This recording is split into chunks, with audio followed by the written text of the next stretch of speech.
జగన్మోహన్ రెడ్డికి ఆయన గ్యాంగ్కి కోర్టు మెట్లు ఎక్కడం అంటే భలే ఇష్టం. ఏదో ఒక దాని మీద కోర్టులో పిటిషన్ వేస్తూనే ఉంటారు.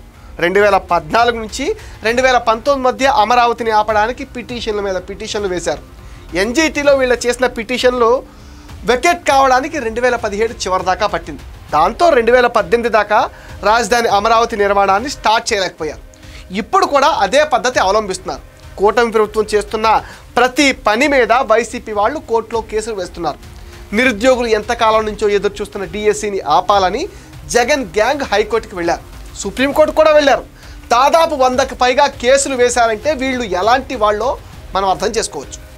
ఆ కేసులు దాటుకుని డిఎస్సిని సక్సెస్ఫుల్గా కంప్లీట్ చేయటం ఒక రికార్డ్ అయితే, ఈరోజు 16,000 మంది టీచర్లు వాళ్ళ విధుల్లో చేరటం మరో రికార్డ్. ఈ 2 రికార్డుల క్రెడిట్ పక్కాగా లోకేష్దే.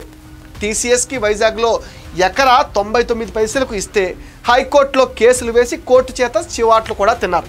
గూగుల్కి భూములు సేకరిస్తుంటే రైతులతో కోర్టులో కూడా కేసులు వేస్తున్నారు.